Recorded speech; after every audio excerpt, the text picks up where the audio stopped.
Hello guys, this is Amit Sakya and welcome to the new and fresh lecture. The topic is called trigonometry, right? Trigonometry पर dependent आज हम जो topic है अपना नया और फ्रेश लेक्चर है बच्चों, जिसमें हम अपनी ट्रिग्नोमेट्री की सारी चीज़ें बेसिक से डिस्कस करने वाले हैं, राइट? अब जितनी भी वीडियोस बनेंगी बच्चों, अब आगे की वीडियो जितनी भी बनेंगी आपकी ट्रिग्नोमेट्री पर डिपेंडेंट ही बनेंगी और पूरा चैप्टर जब तक कंप्लीट नहीं हो जाता बैक टू बैक आपको 10th क्लास की वीडियोस मिलती रहेंगी, राइट? तो बच्चों ये टॉपिक अपना स्टार्ट करते हैं, दैट इज़ कॉल्ड ट्रिग्नोमेट्री। तो ट्रिग्नोमेट्री हमारे यूज़ में क्यों आई सबसे पहले वो समझते हैं, राइट? और बेसिक से डिस्कस करते हैं कि डीपली ट्रिग्नोमेट्री वाकई में होती क्या है ना?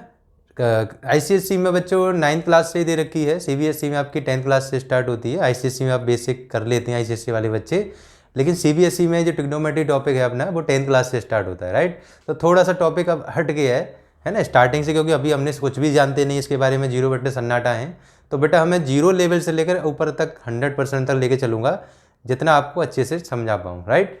चलिए तो स्टार्ट करते हैं बच्चों ट्रिग्नोमेट्री। टॉपिक है अपना सबसे पहले नाम ट्रिग्नोमेट्री।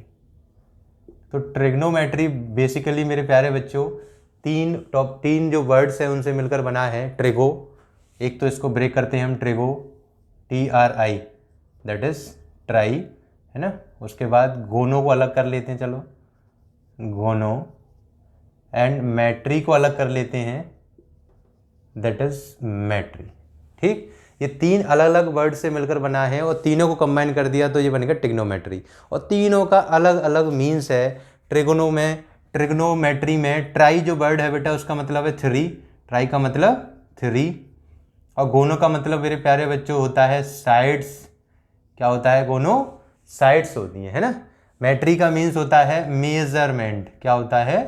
मेजरमेंट, यानी कि 3 साइड का मेजरमेंट हम इस ट्रिग्नोमेट्री के अंदर पढ़ते हैं। जो टॉपिक जो बना है ट्रिग्नोमेट्री वो 3 वर्ड से मिलकर बना है, ट्राई गोनो मैट्री। ट्राई का मीन्स 3, गोनो का मीन्स साइड, एंड मैट्री का मीन्स मेजरमेंट। 3 साइड का जो मेजरमेंट है वो हम यहाँ पर पढ़ेंगे। अब 3 साइड का मेजरमेंट, 3 मिनिमम साइड 3 जो होती हैं वो किस टॉपिक के अंदर, यानी कि किस फिगर के अंदर होती है? The figure is called triangle. कौन सा फिगर होता है बच्चों?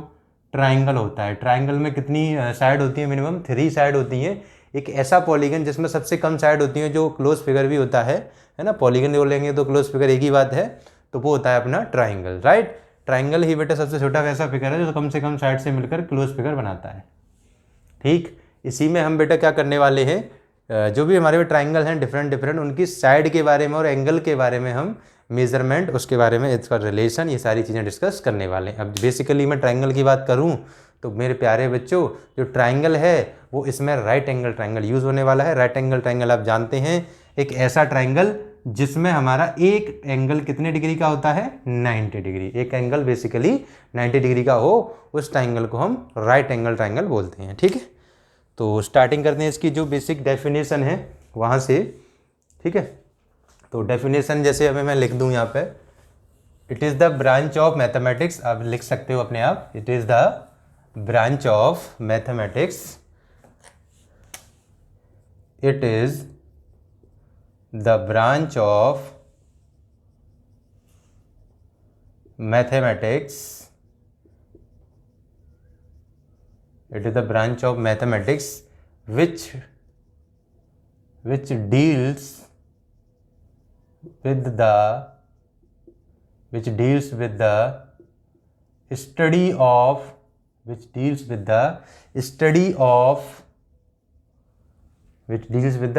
of किसकी study? Study of relation between किसके बीच में? Relation between angles and sides of a right angle triangle. किसका? कौन सा triangle? Right angle triangle. Right angle triangle की साइड और एंगल्स के बीच का जो भी रिलेशन होता है उसकी स्टडी हम करेंगे। उस टॉपिक को क्या बोलते हैं? हम ट्रिग्नोमेट्री बोलते हैं। ठीक है बच्चों, ट्रिग्नोमेट्री जो है बच्चों मैथमेटिक्स की जो एक ऐसी शाखा है, एक ऐसी ब्रांच है जिसमें हम रिलेशन जो है किस किस के बीच में रिलेशन, ट्राइंगल की साइड और एंगल के बीच में रिलेशन को हम अच्छे से स्टडी करते हैं, उसको हम क्या बोलते हैं? ट्रिग्नोमेट्री बोलते हैं। ठीक है, टिग्नोमेट्री, अब इसका रिलेशन में बता दिया हमने, रिलेशन यूज़ होता है, लेकिन रिलेशन कैसे बनेगा वो सारी चीज़ें हम डिस्कस करने वाले हैं, जिसमें हमें उससे बेसिक चीज़ें सबसे पहले आनी चाहिए। Trigonometric ratio. ठीक है बच्चों, जैसे हमें जंग में जाने के लिए हथियारों की ज़रूरत पड़ती है ना। जंग में जाने के लिए एक तो सबसे पहले सेल्फ कॉन्फिडेंस होना चाहिए, है ना, खुद का जोश भी होना चाहिए कि हाँ हम जंग जीत सकते हैं, हमें जंग में उतरना है कि नहीं। ठीक, उसके बाद टूल्स की ज़रूरत पड़ती है। तो जो टिग्नोमेट्रिक टूल्स होते हैं, एक तरीके से टिग्नोमेट्रिक टूल्स बोलूँ, और दूसरा नाम टिग्नोमेट्री की भाषा में उसको देते हैं हम टिग्नोमेट्रिक रेशियो, यानी कि जिन्हीं की मदद से हम पूरी टिग्नोमेट्री डिपेंड करती है वो हमारे टिग्नोमेट्रिक पैरामीटर, टिग्नोमेट्रिक रेशियो होते हैं। 6 रेशियो होते हैं बच्चों, जिसमें सबसे पहला जो रेशियो होता है वो होता है अपना साइन थीटा। क्या होता है बच्चों? Sine theta. अब ये थीटा वर्ड कहाँ से आया नया कि सर इससे पहले हमने थीटा नहीं पढ़ा? कोई दिक्कत नहीं बेटा, नहीं पढ़ा तो जैसे अभी बेसिकली मैंने ट्राइंगल बनाया था, तो ट्राइंगल के अंदर अगर किसी साइड का जो एंगल है, सॉरी साइड नहीं एंगल, ये तो 90 डिग्री का एंगल होगा, या तो मैं इस एंगल को या इस एंगल को, किसी भी एक एंगल को अननोन एंगल रिप्रेजेंट कर सकता हूँ, अननोन वैल्यू ले सकता हूँ। अननोन का मतलब जिसको मुझे एंगल की वैल्यू नहीं पता, उसको मैं थीटा लेट कर सकता हूँ। थीटा से कोई प्रॉब्लम लगती है तो आप इसकी जगह ए और बी ले सकते हो। एंगल के लिए काम करता है ये थीटा जो है, वो क्या काम करता है? एंगल को रिप्रेजेंट करने के लिए लगाया जाता है। साइन, कॉस, टेन हमेशा किसी ना किसी एंगल के साथ लगे होते हैं, खाली आपको साइन लिखा नहीं मिलेगा। साइन के साथ थीटा या ए या बी या सी कोई ना कोई एंगल साथ में लगा होगा, राइट। तो सबसे पहला था अपने क्या सीखा हमने? पहला ट्रिग्नोमेट्रिक रेशियो साइन थीटा। दूसरा होता है बच्चों कॉस थीटा। तीसरा होता है टेन थीटा। फोर्थ है कॉट थीटा। फिफ्थ है सेक थीटा। सिक्स्थ है कोसेक थीटा। ठीक, साइन, कॉस, टेन, कॉट, सेक, कोसेक, ये हमारे 6 टिग्नोमेट्रिक रेशियोज होते हैं। इन्हीं की मदद से हम पूरी टिग्नोमेट्री के क्वेश्चंस हैं, पूरी टिग्नोमेट्री में जो ट्रायंगल का रिलेशन है वो हम अच्छे तरीके से डिफाइन करते हैं। ठीक है बच्चों, अब इसमें जो फॉर्मूले होते हैं साइन, कॉस, टेन, कॉट, सेक, कोसेक के, यानी कि जो रिलेशन बनता है किसी ट्रायंगल के अंदर, वो किस तरीके से बनता है, वो सारी चीज़ें हम सीख लेते हैं। ठीक है बच्चों, तो जैसे मैं अभी फॉर एग्जाम्पल एक ट्रायंगल लेता हूँ अपनी तरफ से, वो हमारा राइट एंगल ट्रायंगल है।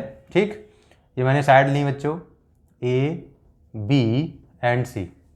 ठीक, तीनों को नाम दे दिया बच्चों, ए, बी, बी, सी, सी, है ना। अब ये एंगल जो है बच्चों, मैं यहाँ पर ये एंगल ले रहा हूँ थीटा, जो मैं बात कर रहा था angle theta. Theta angle A भी ले सकते हैं आप, एंगल सी भी ले सकते हो। अब एंगल में ए ले लिया तो इसका मतलब जो बेस वाला एंगल है वही लिया जाएगा। ये जो एंगल है बच्चों, उसके सामने वाला बन जाएगा परपेंडिकुलर। क्या बन जाएगा? परपेंडिकुलर। जो एंगल आप ले रहे हो उसके जस्ट सामने वाली जो साइड है वो परपेंडिकुलर बन जाएगी, और 90 डिग्री के सामने वाली जो साइड है बच्चों वो बोली जाएगी हाइपोटेनियस। क्या बोली जाएगी? हाइपोटेनियस। ठीक, और बची हुई साइड जो बेस में है उसको हम बोल देंगे बेस। क्या बोल देंगे बच्चों? बेस बोल देंगे। ये राइट एंगल ट्रायंगल की बेसिक जो मेजरमेंट होती है वो हम जानते हैं कि राइट एंगल ट्रायंगल में 90 डिग्री के सामने वाली हाइपोटेनियस, जो एंगल फाइंड कर रहे हैं उसके सामने वाला परपेंडिकुलर, और जो बेस में है उसे हम बेस बोल देते हैं। यानी कि जो एंगल और 90 डिग्री के एंगल के बीच वाली साइड होती है उसको हम बेस के नाम से जानते हैं। ठीक है, अब इस एंगल जो ट्रायंगल है उसके जितने भी एंगल हमें दे रखे हैं उसका साइड के साथ क्या रिलेशन बनता है, ये 6 पैरामीटर, 6 ट्रिग्नोमेट्रिक रेशियो आपको डिफाइन करके बताते हैं। ठीक है, इसको याद रखने के लिए, इनके फॉर्मूले आगे आने वाले हैं, उनको याद रखने के लिए बच्चों एक छोटी सी ट्रिक होती है, P B P upon H H B. ठीक बच्चों, P B P upon H H B, Pandit Badri Prasad upon हर हर बोले। शॉर्ट में याद रखते हैं, पंडित बद्री प्रसाद अपॉन हर हर बोले। ठीक है, ये भी याद नहीं रहे। दूसरा तरीका होता है पाकिस्तान भूखा प्यासा अपॉन हिंदुस्तान हरा भरा।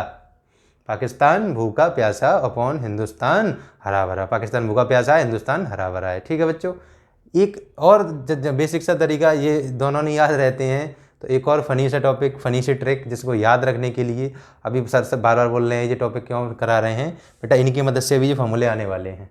ठीक है, तो एक और ट्रिक है पापा बीड़ी पियोगे अपॉन हाँ हाँ बेटा।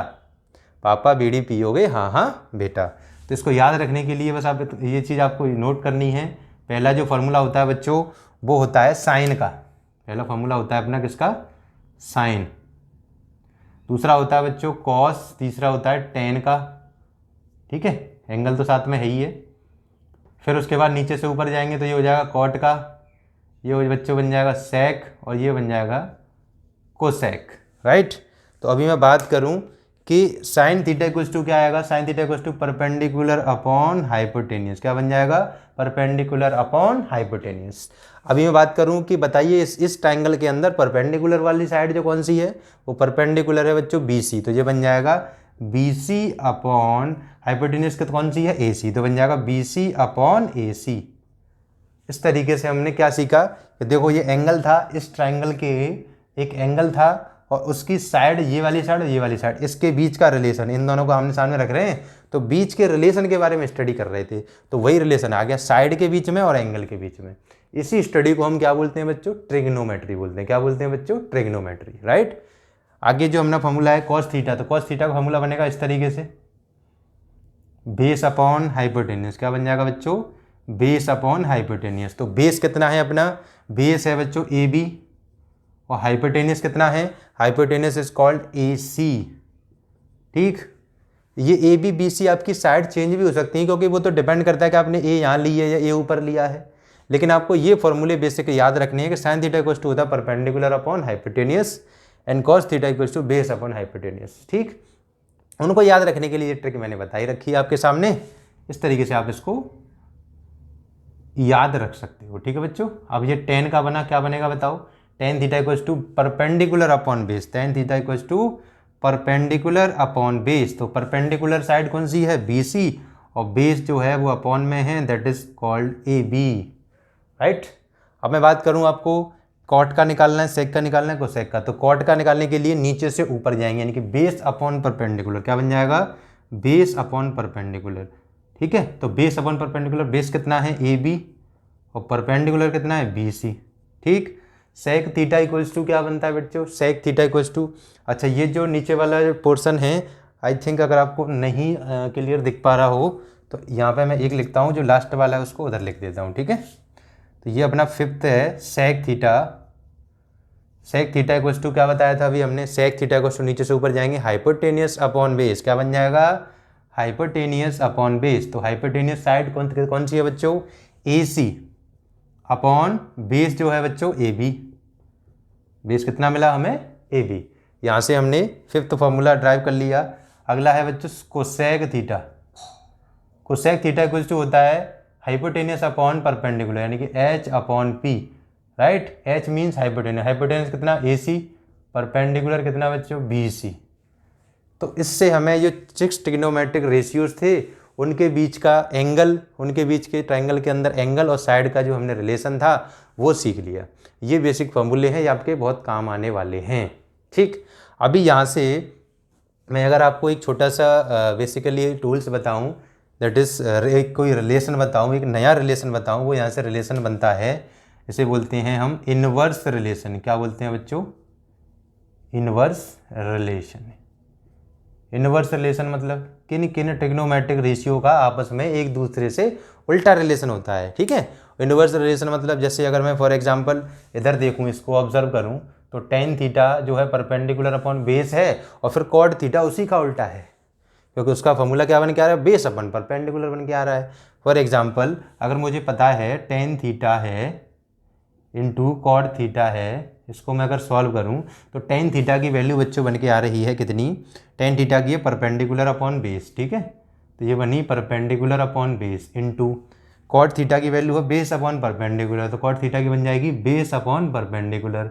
बेस से बेस कैंसिल, परपेंडिकुलर से परपेंडिकुलर कैंसिल, आंसर आया 1। इसका मतलब पहला रिलेशन हमें मिल गया कि tan theta into cot theta is equals to 1 होता है। समझ में आया बच्चों। यहाँ से अब हम क्या सीखते हैं कि टेन थीटा इक्वल्स टू हम क्या लिख सकते हैं, 1 अपॉन कॉट थीटा लिख सकते हैं, and cot theta equals to हम क्या लिख सकते हैं, 1 अपॉन टेन थीटा लिख सकते हैं। ये तीन फॉर्मूले इसी से ड्राइव हो जाते हैं, यानी कि एक दूसरे का इनवर्स रिलेशन होता है टेन और कॉट के साथ, ठीक। इसी तरीके से बेसिकली कॉस का सेक के साथ हो जाएगा, साइन का कोसेक के साथ हो जाएगा। तो मैं जनरली लिखूँ इस तरीके से, तो ये बन जाएगा cos theta into sec theta is equals to 1 हो जाएगा। इसी तरीके से क्योंकि कॉस थीटा की वैल्यू बेस अपॉन हाइपोटेनियस और सेक थीटा की हाइपोटेनियस अपॉन बेस, तो बेस से बेस कट जाएगा, हाइपोटेनियस से हाइपोटेनियस कैंसिल हो जाएगी, 1 आ जाएगा जैसे ये आया है। ठीक बच्चों, तो यहाँ से अभी हमें कॉस थीटा का फॉर्मूला एक और मिल जाएगा, जो सेकंड रिलेशन था। कॉस थीटा का फॉर्मूला बन जाएगा 1 अपॉन सेक थीटा, और सेक थीटा का मिल जाएगा हमें 1 अपॉन कॉस थीटा, राइट। इस तरीके से हमारा जो दूसरा रिलेशन था वो आ गया। अब मैं बात करूँ तीसरे रिलेशन की, ठीक है। उधर जगह ना होने की वजह से मैं इधर निकाल देता हूँ, इधर लिख देता हूँ। थर्ड रिलेशन जो है बच्चों वो हमारा एक और बचा, that is sine theta into cosec theta, sine theta into cosec theta is equals to 1। Same उसी तरीके से हो जाएगा, क्योंकि इसकी वैल्यू और ये लास्ट वाले फॉर्मूले की वैल्यू दोनों को मल्टीप्लाई करेंगे तो बी से बी कट जाएगा, एच से एच कट जाएगा, 1 आ जाएगा। तो यहाँ से हम ये सीखते हैं कि साइन थीटा इक्वल्स टू होता है 1 अपॉन कोसेक थीटा, और कोसेक थीटा इक्वल्स टू होता है 1 अपॉन साइन थीटा। ठीक बच्चों, trigonometry is totally dependent on the formulas अगर आपको साथ के साथ याद रहेंगे तो ट्रिग्नोमेट्री में कोई प्रॉब्लम नहीं आएगी। अगर ये बेसिक फॉर्मूलेज ही नहीं आपको याद रहेंगे तो आप कुछ नहीं कर पाओगे इसमें। ठीक, याद रखने के लिए तरीका बताया है, तरीका बताने के लिए उसको भी आप 1-2 बार करके देखें, नहीं आ रहा है 1-2 बार लिख के देखें। ठीक, 1-2 बार अपना एक ट्रिग्नोमेट्रिक चार्ट बना लें, ट्रिग्नोमेट्रिक टेबल्स का, ट्रिग्नोमेट्रिक टेबल और जो भी हमारे पास फॉर्मूलेज हैं उसमें टेबल अभी आगे आने वाली है, उसका एक चार्ट बना लें। जहाँ स्टडी रूम होता है वहाँ स्टडी टेबल के पास आप पेस्ट करके उसको जनरली आप 1-2 बार रिवाइज करते जाओगे पर डे, है ना। कभी भी पर डे रिवाइज मत करो, कभी भी नज़र पड़ती है एक बार देख लो, उससे भी अपना हो जाता है काम। ठीक है, प्रैक्टिस में बने रहेंगे, याद रहते हैं। ठीक है बच्चों, तो इस तरीके से अभी तो स्टार्टिंग के फॉर्मूलेज अभी और काफ़ी आने वाले फॉर्मूलेज हैं। ठीक, तो ये हम इन्वर्स रिलेशन सीखते हैं, और हम एक और रिलेशन 1-2 और होता है जिसमें मैं डिस्कस करने वाला हूँ मैं, कि जैसे साइन का और कॉस के साथ रिलेशन टेन के साथ। ठीक है, साइन कॉस का रिलेशन टेन के साथ क्या होता है। ठीक है, तो ये आप नोट डाउन कर लिया करो वीडियो को पॉज करके, राइट। अभी हम आगे का जो रिलेशन है वो डिस्कस कर लेते हैं यहीं हाल के हाल, फिर इन पर डिपेंडेंट हम क्वेश्चन ट्राई करेंगे। ठीक बच्चों, तो जैसे कि अभी मैंने बताया था कि इन रिलेशन हमें किस में करना है कि tan theta equals to sine theta upon cos theta होता है फॉर्मूला। ठीक है, सम मोर रिलेशन लिख सकते हो आप इसको, सम मोर रिलेशन। ठीक है, मोर रेसिप्रोकल रिलेशन लिख सकते हो। ठीक है, तो sign theta upon cos theta होता है। अभी ये मैंने डायरेक्ट लिख दिया, मैं आपको बताऊंगा कि ये मैंने क्यों लिखा, क्योंकि मुझे पता है बेटा साइन थीटा का फॉर्मूला होता है परपेंडिकुलर अपॉन हाइपोटेनियस। क्या होता है बच्चों? Perpendicular upon hypotenuse. Cos theta का फॉर्मूला मैंने इसको डिवाइड लगाया तो कॉस की वैल्यू होती है बेस अपॉन हाइपोटेनियस। क्या होती है बच्चों? Base upon hypotenuse. तो मैंने हाइपोटेनियस से हाइपोटेनियस कैंसिल कर दिया, ऊपर रह गया परपेंडिकुलर और नीचे रह गया बेस। तो बताइए परपेंडिकुलर अपॉन बेस किसका फॉर्मूला आया? Perpendicular upon base tan theta का फॉर्मूला आया। इसीलिए sign theta upon cos theta को डिवाइड लगा के हम किसके बराबर लिख सकते हैं? टेन थीटा के इक्वल लिख सकते हैं। तो यहाँ से हमें एक फॉर्मूला मिल जाता है tan theta equals to sine theta upon cos theta. ठीक, इसी तरीके से दूसरा फॉर्मूला होता है कॉट थीटा का, cot theta equals to cos theta upon sine theta, उसी का उल्टा हो जाता है क्योंकि टेन और कॉट आपस में एक दूसरे के उल्टे थे। यही दो रिलेशन होते हैं साइन कॉस के साथ टेन के साथ। ठीक है, साइन कॉस का टेन के साथ और साइन कॉस का कॉट के साथ भी। ठीक है बच्चों, ये सम मोर रिलेशन, यहाँ तक रिलेशन कंप्लीटेड है। ठीक, उसके बाद मैं अगली वीडियो में बच्चों क्वेश्चन डिस्कस कराने वाला है। ठीक है, आगे हम क्वेश्चन डिस्कस कराने वाले हैं इन्हीं पर डिपेंडेंट, यानी कि अभी जो इतना हमने सीखा तो इन पर डिपेंडेंट किस किस टाइप से प्रॉब्लम्स आएंगी, किस किस टाइप से हमें प्रॉब्लम को सॉल्व करना होगा। राइट, तो आगे बढ़ते हैं वीडियो